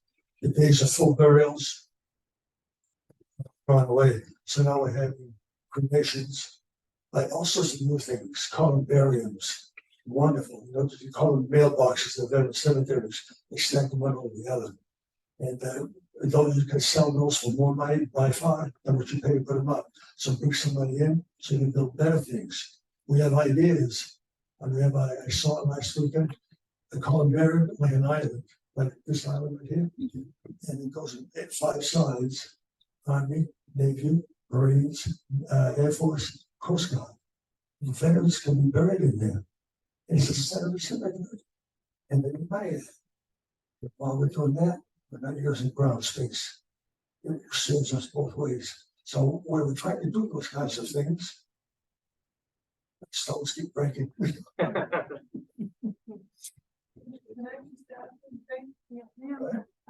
I just wanted to say that we have been working, the cemetery committee has been working for probably a year now on coming up with new rules regarding the cemeteries. And we have a lawyer on our committee who's definitely helping tremendously. So in those rules, there are adjustments for services, but that's still a moving target, as I believe. But I just cannot say enough about what a wonderful job this man does as chairman of the cemetery committee. He's got a lot on his hands with this whole thing, and he does a good job. Have a good job. Another part too. Really didn't want that. I'm going to be cemeteries because that's for too long. So I need to get that out of the way. Okay, so I think that, I don't want to tell you what to do about it. The days of it'll go by pretty well over. Matt needs to talk with Sexton more closely, needs to get else involved and be aware that my portion of the whole thing is the fund. And it's costing me nothing, not affect or anybody at it, but thank you. Thank you. Thank you very much, Mr. Peltier. All right, next we've got town clerk and elections. Okay. Sarah's been looking forward to this all day. There's no words.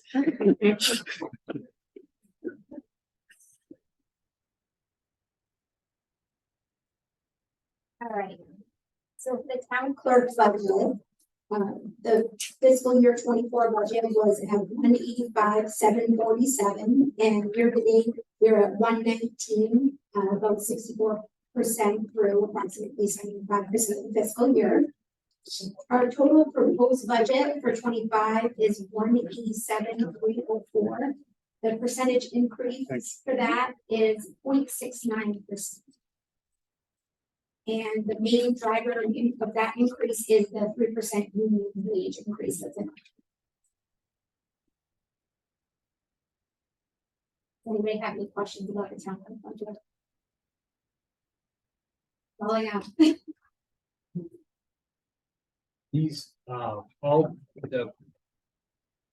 the administrative budgets that are housed here, that 0.69% is actually a little bit higher than you pulled on all the office stuff in the one lump sum, right? Yeah, and that is true. And that was mainly, Roy, for administrative purposes. I mean, it did make sense for me to have an office supply budget, Sarah to have an office supply budget, and the code enforcement officer to have an office supply budget, just everyone in this building. We just needed one budget for office supplies.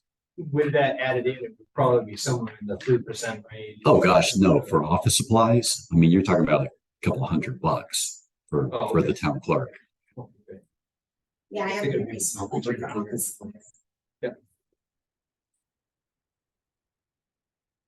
Anybody have any other questions about that? No. Okay. So the proposed budget for elections, the fiscal 24 budget, it was $13,003. Right now, we've only spent $3,148. We're 24% through approximately 75% in the fiscal year. We spent 24%. My total proposed budget for 25 is $17,700. And that's an increase of about 35.32%. And the drivers for that is in November, we're going to have a presidential election. So that's going to generate more costs. And we did go back to 2020 and pull all the prices and numbers that were used that year for that election to get those numbers to figure out what we were going to need. We will also need additional election staff to accommodate the large turnout. We'll need people to help out. This is a small building. It's a lot harder to navigate people in and out now that we can't use the high school.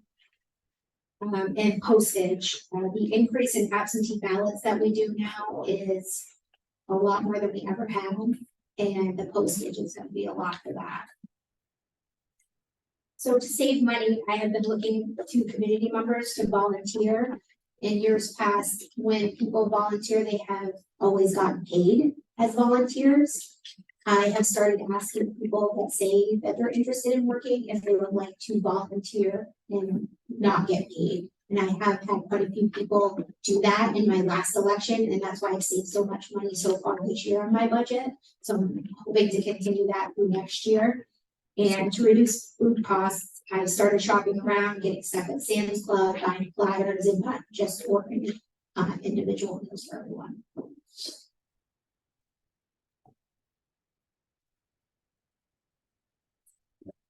And speaking to volunteers, the last election, we actually had some high school students who volunteered with us. And so it helped them get their community service that they needed for graduation and served us as well. So that was a great partnership that we had with the schools, and I anticipate that continuing. And it also teaches them about the electric. Yeah, absolutely. Absolutely. So Sarah, do you want to speak to why we no longer have the election at the high school? I was told it was for safety issues. Yeah. So because it's a school campus, typically a lot of communities have moved away from using school campuses as their election posts simply because of people streaming in and out of the building. If you go over to the high school right now, you have to be buzzed in order to get into the building.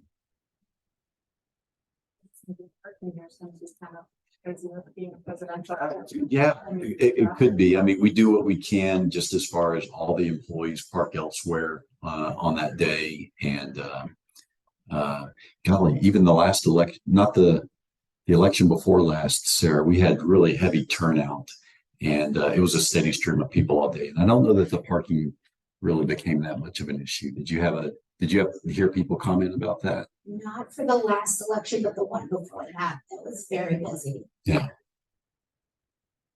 So. That was cold. That was the one that was so cold. Right? Yeah.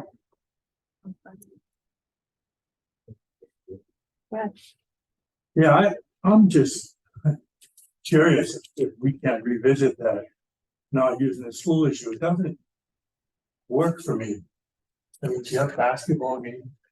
I mean, how does this, we can't have an election in there, but you can have a basketball game? But not during school hours, basketball is after hours. I was told it was voted on by the school board and that's what they came up. I tell you what, why don't I'll ask the superintendent about it and ask him to send me a note as to what the thinking behind that is. In reminding that this is the school too. Yes, however, you can't get to the school from here because that door in there's only one way into the school, and it's locked at all times. Don't they have a gym door that they could lock? I don't know. I don't know enough about how Okay. the high school operates. All right, do we have any other questions for Sarah?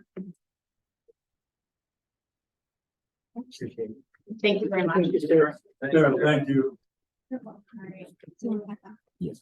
I see Linda's not here, but for general assistance. Yeah, I was going to speak to these next few budgets. So the general assistance budget, as you folks know, golly, I think it was 2 or 3 years ago, we were budgeting $10,000 a year. This past year, we budgeted $40,000 as a nod to the impact of the recovery homes on the GA budget.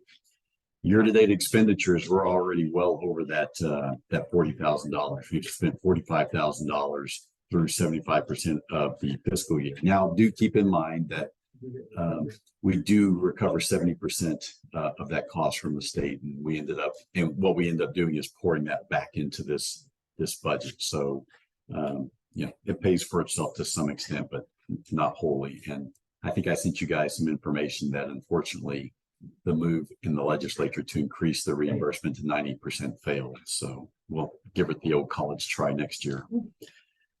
So again, we're proposing to increase the GA budget tremendously by 135% to nearly $94,000 this year. And what's driving that increase is, and this is quite frankly just a wild guess as to what the amount of assistance will be in the coming year, as we continue to see the impact of the recovery homes. So we're estimating $72,000 in assistance this year versus what we had nearly $39,000 budgeted in the current year. And again, that's due to the influx of the recovery homes. And it's just strictly a projection, so it could be even higher than that. Anthony, what is the turnaround when you have to get that money? And somebody, each month, Yes, you're right, Jim. It's on a monthly basis. So each month we file a report with the state, and then we receive those funds. is it fairly quickly? Oh, yeah. That's not too bad. So it gets replenished. I mean, not Yes. to the fullest extent, but we're not waiting Yes. 6 months. Oh, no, not at all. Not at all.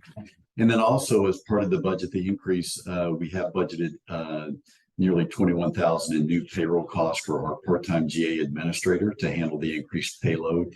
Linda Filer is very thankful for Judy Martin right now because she's taken a lot off her plate, which has allowed her to focus on her finance duties. And Judy is expert at that. She just returned from a conference at which she earned her lifetime certification as a GA administrator, has 17 plus years of experience. And she looks at all those applications with a very discriminating eye, and is approving just enough assistance to get people from 1 or 2 weeks to the next 1 or 2 week period. So let me back you. Okay. Yeah, that line item. I realize we're increasing it just so we have money to be working with in our account. And I'm not really trying to go line by line for nitpicking. Do we really think we need a $500 interpreter? Probably just 40, probably, and that's just. It's required by law. It's required by law that we. So we know for those unfunded mandates. So they can say, if you don't reimburse us for that, do they? Yeah. Thank Probably you. say that they do.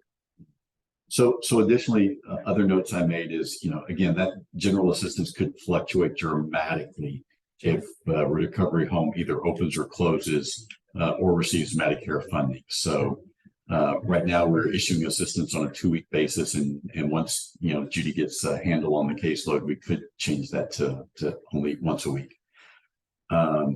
Judy is well aware that if a recovery home closes and the caseload dips dramatically, so will her hours.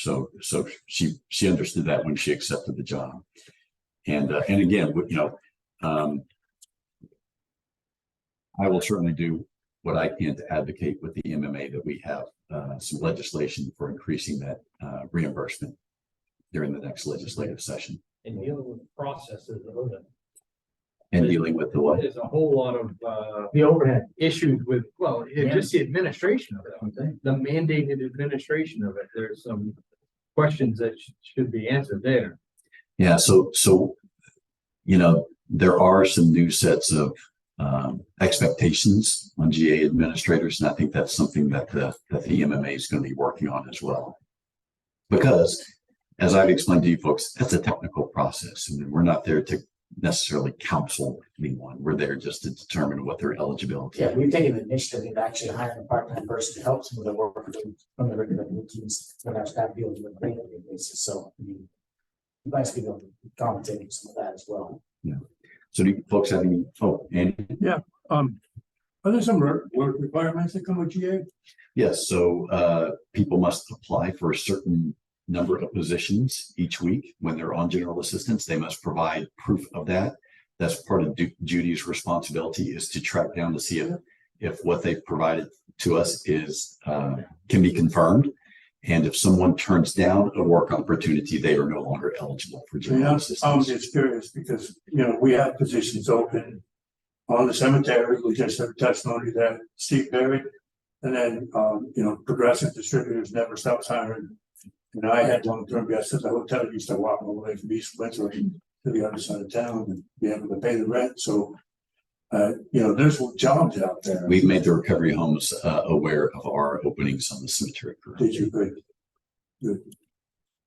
And I would just say to keep in mind too, with heritage comes in, there's a potential, for a higher union. And then the opiate council there, that's ordinances come in. Resident here, we might be able to help sway some of that. Yeah. I think we're getting off track from budget. Yeah. Right. Okay, any more GA budget questions? And okay, so we'll move on to the finance budget. So the current finance budget is nearly $169,000 through 75% of the fiscal year. We had spent 69% of that budget, which is good. We're proposing an increase to $171,000 in the coming year. That's an increase of 1.3%. And there's only one driver of that increase, and that is the whole of the increase relates to a 3% pay increase plus a step increase for the finance assistant. So that step increase is part of the union contract. Otherwise, all the other costs are flat, except for office supplies, which has been zeroed out and consolidated in the administrative services budget. Is that so that's the whole of the increase. That's the whole of the increase. In the, I'm trying to find it here. I have it somewhere. Which one?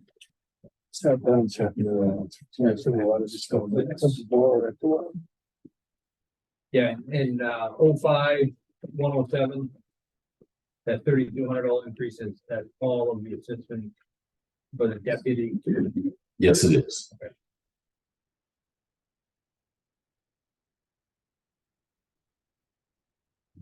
Any other questions about the finance budget? If not, I'll move to the administrative and central services budget. This is essentially the big budget as part of the town office. It's a $2.1 million budget. The year-to-date expenditures through 75% of the fiscal year, we spent 64% of that administrative services budget. Thank you. We are proposing a budget of $2 million this year, which is a 4.39% decrease in the overall budget year over year. So again, that budget is decreasing by more than 4%. What's driving? Let me answer that question, Jim. So we have in the past budgeted an intern at $8,000. I don't think that we need an intern.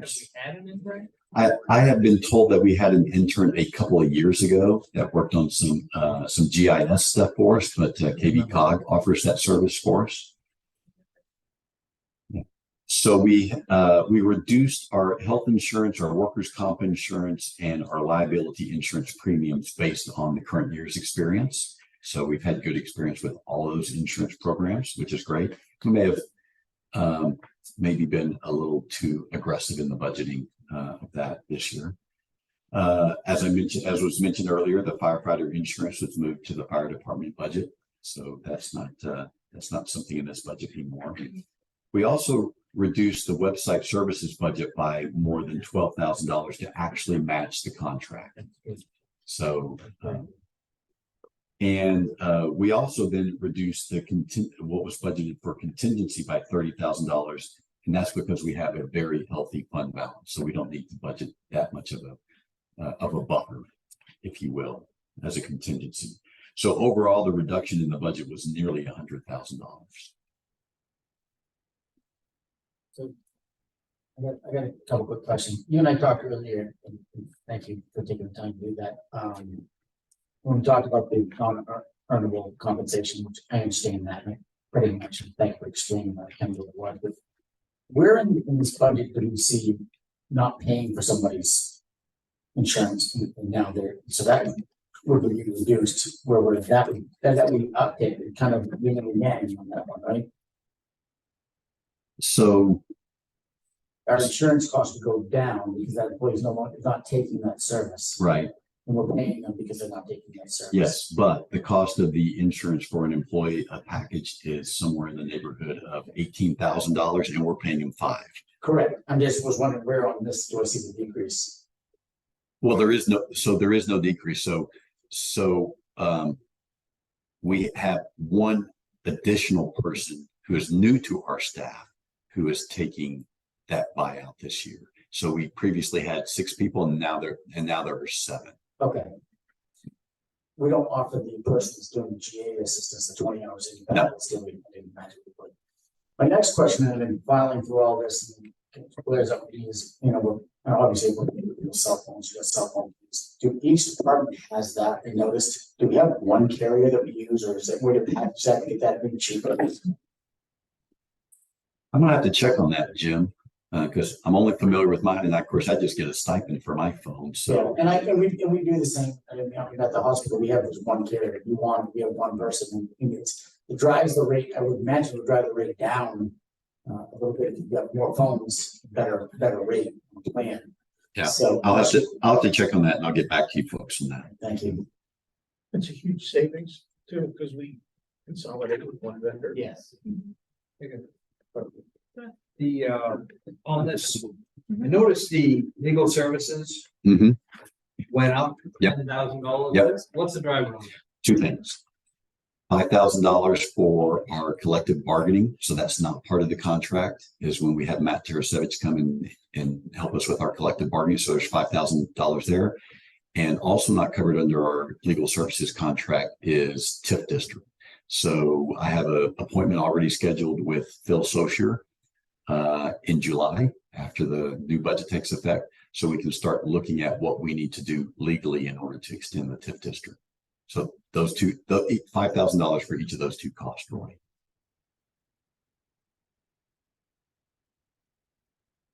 One other quick question. I noticed, there's a lot of computer licenses throughout the, and I get it, like fire department, police licenses, their program's completely different, but is this one here, the computer license and maintenance, is this a different program on 60-125 than code enforcement? Oh, yes. So code enforcement has its own program? Yes, it does. Okay. And they're going up licenses to go on every year. Yeah, and the most expensive license that we have in administrative services, I was seeing if it was under either contract services or computer services, is with the outfit that does our accounting software. Or you've heard us talk about Trio. Yeah. That's by far the most expensive software package that we have. And don't we share that with the school? No, I don't think the school uses Trio. I think they use a different. Trio is I don't know that Trio is used by schools. It's something that's is specialized for municipalities.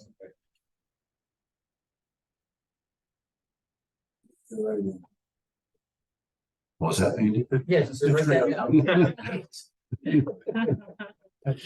Well, I just think you're saying Anthony's that's always a good bet. I second. All right, I got a couple quick. All right, you've got. All right, at the expense of sounding foolish, what in the heck is the American Society of Composers?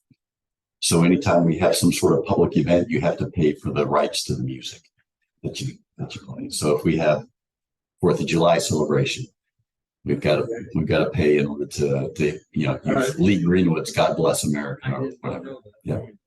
All right, so next, what do we have? Looks like a couple $8,000 for KB Humane Society services. What do they do for us? So that is the animal shelter. So when our animal control officers, which are police officers, take a stray dog to the animal shelter, we contract with them to provide that service. But if I take a stray dog to the shelter, they wouldn't be charging me, why they charge the town? Well, we are required by law to provide that service, and they're not going to provide it to us. I mean, we're theoretically we should be delivering more dogs than individuals as an organization than an individual would. All right, and then the next one very quickly is, we haven't made any decisions considering the mooring issue yet. So why is there a harbor master in the budget? There's no budget attached to it. Okay. There's nothing funded for that. We won't. So assuming that we have a mooring ordinance, that those duties will be fulfilled by our code enforcement officer. Thank you very much. One more question. Just one more. You heard it. 60-150 website service. Yes. Down $12,000 from last year. Were you not listening to what I said earlier? I thought that. Okay, good job. Point of order, Madam Chair. Councilman Weymouth is not listening. So we've over budgeted that in the past.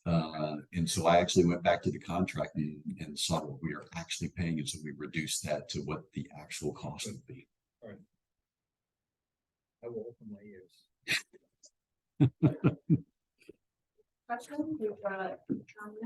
Okay.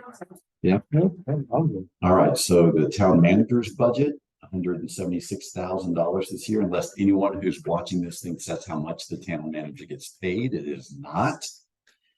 Year-to-date expenditures, we've spent 63% of that budget through 75% of the fiscal year. The proposed budget for FY25 is actually a decrease of 2%. So what's driving that decrease? Reduction in membership dues and training costs to match the actual experience. So I think we've over budgeted in the past. Elimination of the mileage reimbursement, because I am provided a car allowance as part of my contract, so that's sort of like double budgeting that cost.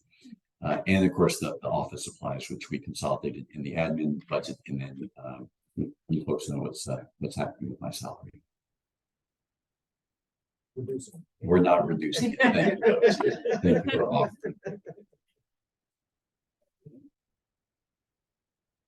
Right, and lastly, we have your budget, the town council's budget. So currently, the budget is $5,700. And so we've spent 67% of that, 75% of the fiscal year. We're reducing your budget as well. By 3.5%. And what's driving that decrease is again, office supplies expense has been consolidated into the administrative services budget.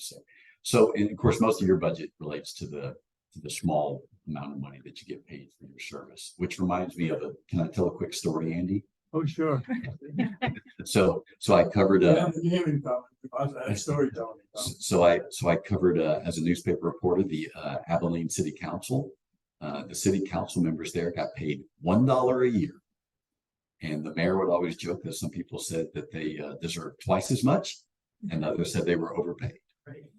But So my question was, much to the chagrin of some of my fellow councilors, during the time I was chair, I got it through that we're doing 2 meetings a month. Do we get paid anymore? yes, if you change the charter. Oh, God. Yeah, I'm done. So Anthony, we talked about a couple of different things, but I noticed we missed out on a few of the line items tonight. We're not going to go over like the library. Those are in the next budget. So do we want to go ahead and talk about the updated budget schedule? I would like to, but I also just want to touch on, and is also going to talk about the landfill investigative building. Was that, because that was part of Matt's? Yeah, so. Oh, I did not include that on this, but why don't we put that as part of our budget workshop on the 13th? Yeah. Okay. Thank you.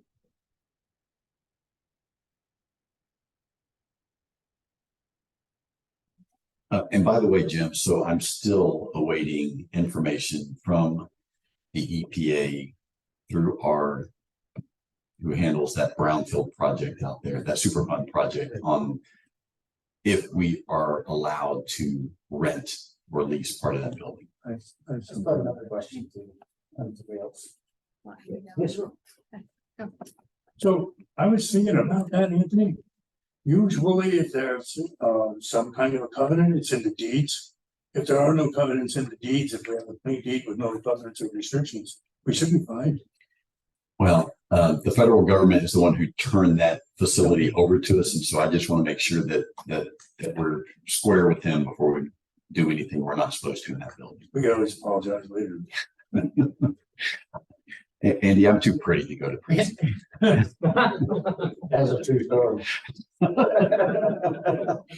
So, Anthony, I wrote this down and going through this. I want to ask all the department heads on this, but do we see any cost savings or potentially cost savings on utilities when we're installing the heat pumps and the new lighting? I mean, I see that. I remember going back to the school when they presented it to us, and you weren't here, but they were saying this is going to be X savings because we're more energy efficient. We're not going to be using this, and we're going to be using that. So we're going to be using less fuel oil, maybe potentially, and different things. I'm not saying that they have to reduce that in law, but is there a way for us to kind of maybe look at that as once that's solved, and that's going to be future, that's not going to be today, not tomorrow or this year, but in my mind, that should be a cost savings down the road. Yeah, and so Yeah. and so I'll check with Mike. I mean, we may want like a year's experience to know Yeah. exactly what what we're looking at. Exactly. But I think you're right. I think, knock on wood, we're going to see a reduction in our utility bills, and we'll also be far less reliant on heating fuel Right. and propane. I mean, I know one's gonna, they kind of cross, right, at some point, and I just. Well, of course, not all that long ago, it looked like electric rates were just like sky high. It looks like they've come back down to earth a little bit. So hopefully it'll be a net savings. I just would like to see what it would be, and that's more than just me asking, sorry. Yeah. So I think Mike is actually on our Zoom call here, but I'll touch base with him and get his thoughts about that tomorrow. And we're actually not that far away from having that project launch. Yeah. So just the updated budget schedule. So we updated this because I learned that the school validation election is June the 11th, and we had actually had the adoption of the school and municipal budget after that. So we moved that up to June the 3rd. So we will next discuss the budget at a budget workshop on May the 13th, and you can see the things that we're going to be discussing there. The following Monday at a council meeting, I think is a good time for us to sort of see where we are with the budget at that point, answer any questions that you have, and see if there are any final changes that need to be made. Because immediately after that, we will need to post the notice and publication of the budget adoption, including our bar. So just sort of standard operating procedure. Just so and I try to make that aware of these guys tonight. I mean, they done good work on it, but I do want them to do more. So you may want to have them look there where they can So for some reductions. So what would be helpful to me is if, again, if you look at the budget and you say, okay, well, Department X is increasing their budget by 4%. We'd like to see that brought down to 3.5% or 3%. I'd say that, and I'll just put a blanket out there right now. 3.5% is really what I'd like to see everybody's increase or less, because that's what I'm expecting us to be at with the wage increases. I don't want to see us go over that. Yeah. Where we're at. So, I mean, you said it to us in the beginning, you don't want us to hit it every line by line. No, I agree. So thinking about it, Jim, I mean, I think most of our departments that we went over tonight were less than that, with the exception of, the ambulance. We know what's driving that cost, and it's the bargaining. Everything to look at revenues in the ambulance service. Maybe to and offset that. What we can do, because I think there's a lot of what we can work with the revenue. That's the only department in the municipality that is designed to bring in a significant amount of revenue. Or to help me for itself. And I don't think that we are, I think we're shortchanging ourselves.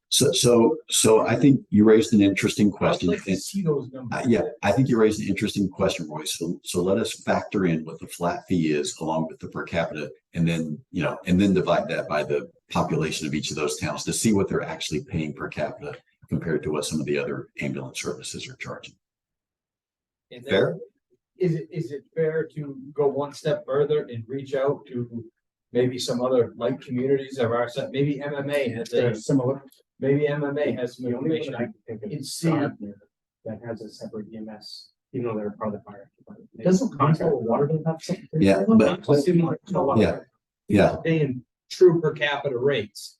Reach out to some other communities through MMA and see what real world per capita rates that they're paying. It doesn't really matter to me whether it's a service like ours or whether it is Delta. It would be nice and helpful to have those numbers. All right. We've got some that are kind of speculating numbers or that have come from different sources. Like our payroll, we checked here to here. Right, it would be nice to actually have some good information. To look at. Yeah, okay. I have one other thing too. Yes. Today we did receive an updated budget for the schools, which is great. It looks like it decreased, but that bottom line was still the same. However, I just kind of would like to go over the cost center summaries, even though I understand that we don't change it. Just to kind of get some clarification on what that was changed from what was briefed at our April meeting. Yeah, so Shannon emailed me about this earlier in the afternoon. I forwarded that email to Superintendent Hodgkins and asked that he respond. So hopefully you'll be getting a response to that we can share with everyone. But I'm sure if we wanted to invite him to one of the upcoming meetings, I'm sure he'd be happy to come. Board chair. Have you, one other thing I wanted to ask about, have you heard any updates on the county budget? Has there been any changes as far as that goes? I haven't heard. I'll check. And then we have Ms. Thomas in the audience. I want to be sure I'm still on the meeting. Yes, James is bringing in for the microphone too. The meeting. But y'all didn't think I could sit here and be quiet. I read the public comments during town council meetings, Madam Chair. And I tried to go by every bit of it. The one thing I'm here for, obviously, is the High Street, our neighborhood there. And I couldn't hear for sure when, the road commissioner spoke of the projects they were doing. And so I would like to hear. You want to speak to that? So Mrs. Thomas. I'm sorry, I have hearing aids. And No, that's fine.